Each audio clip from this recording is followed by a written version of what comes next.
اور نہ خوشنما. یہ لوگ اس سے پہلے عیش میں پڑے ہوئے تھے اور بڑے گناہ یعنی کفر پر اڑے ہوئے تھے اور کہا کرتے تھے کہ بھلا جب ہم مر گئے اور مٹی ہو گئے اور ہڈیاں ہی ہڈیاں ہو گئے تو کیا ہمیں پھر اٹھنا ہوگا؟ اور کیا ہمارے اگلے باپ دادا کو بھی؟ کہہ دو کہ بے شک پہلے اور بعد والے سب ایک روز مقرر کے وقت پر جمع کیے جائیں گے. پھر تمہیں جھٹلانے والے گمراہ ہو تھوہر کے درخت سے کھاؤ گے، پھر اسی سے پیٹ بھرو گے، پھر اس پر کھولتا ہوا پانی پیو گے، پھر پیو گے بھی اس طرح جیسے پیاسے اونٹ پیتے ہیں. انصاف کے دن یہ ان کی ضیافت ہوگی. ہم نے تم کو پہلی بار بھی تو پیدا کیا ہے، تو تم دوبارہ اٹھنے کو کیوں سچ نہیں سمجھتے؟ دیکھو تو کہ جس نطفے کو تم ڈالتے ہو کیا تم اس سے انسان کو بناتے ہو یا ہم بناتے ہیں؟ ہم نے تمہارے لیے موت کو مقرر کر دیا ہے اور ہم اس بات سے عاجز نہیں کہ تمہاری طرح کے اور لوگ تمہاری جگہ لے آئیں اور تم کو ایسے عالم میں جس کو تم نہیں جانتے پیدا کر دیں. اور تم نے پہلی پیدائش تو جان ہی لی ہے، پھر تم سوچتے کیوں نہیں؟ بھلا دیکھو تو کہ جو کچھ تم بوتے ہو تو کیا تم اسے اگاتے ہو یا ہم اگاتے ہیں؟ اگر ہم چاہیں تو اسے چورا چورا کر دیں سو تم باتیں بناتے رہ جاؤ کہ ہائے ہم تو تاوان میں پھنس گئے، بلکہ ہم بے نصیب رہ گئے.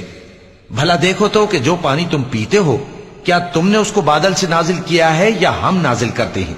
اگر ہم چاہیں تو ہم اسے کھاری کر دیں، پھر تم شکر کیوں نہیں کرتے؟ بھلا دیکھو تو جو آگ تم درخت سے نکالتے ہو کیا تم نے اس کے درخت کو پیدا کیا ہے یا ہم پیدا کرتے ہیں؟ ہم نے اسے یاد دلانے اور مسافروں کے برتنے کو بنایا ہے.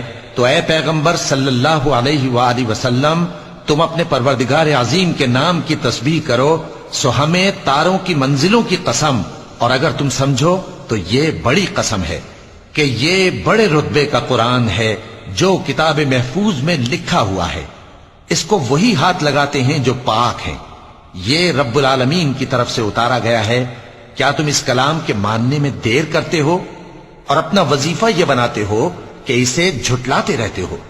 پھر جب جان گلے تک آ پہنچتی ہے اور تم اس وقت کی حالت کو دیکھا کرتے ہو اور ہم اس مرنے والے کے تم سے بھی زیادہ نزدیک ہوتے ہیں لیکن تم کو نظر نہیں آتے. پس اگر تم کسی کے بس میں نہیں ہو تو اگر سچے ہو تو تم جان کو لوٹا کیوں نہیں لیتے؟ پھر اگر وہ اللہ کے مقربوں میں سے ہوا تو اس کے لیے آرام اور روزی اور نعمت کے باغ ہوں گے، اور اگر وہ دائیں ہاتھ والوں میں سے ہوا تو کہا جائے گا کہ تجھ پر داہنے ہاتھ والوں کی طرف سے سلام. اور اگر وہ جھٹلانے والے گمراہوں میں سے ہوا تو اس کے لیے کھولتے پانی کی ضیافت ہوگی اور جہنم میں داخل کیا جانا. یہ بات واقعی یقینی ہے. تو اے نبی صلی اللہ علیہ وآلہ وسلم تم اپنے پروردگار عظیم کے نام کی تسبیح کرتے رہو. شروع اللہ کا نام لے کر جو بڑا مہربان نہایت رحم والا ہے. جو مخلوق آسمانوں اور زمین میں ہے اللہ کی تسبیح کرتی ہے اور وہ غالب ہے، حکمت والا ہے. آسمانوں اور زمین کی بادشاہی اسی کی ہے. وہی زندگی دیتا ہے اور وہی موت دیتا ہے اور وہ ہر چیز پر قادر ہے. وہی اول اور وہی آخر اور اپنی قدرتوں سے سب پر ظاہر اور پھر بھی پوشیدہ ہے، اور وہ ہر چیز کا خوب جاننے والا ہے. وہی ہے جس نے آسمانوں اور زمین کو 6 دن میں پیدا کیا، پھر عرش پر جلوہ افروز ہوا. جو چیز زمین میں داخل ہوتی اور جو اس سے نکلتی ہے اور جو آسمان سے اترتی اور جو اس میں چڑھتی ہے سب اس کو معلوم ہے.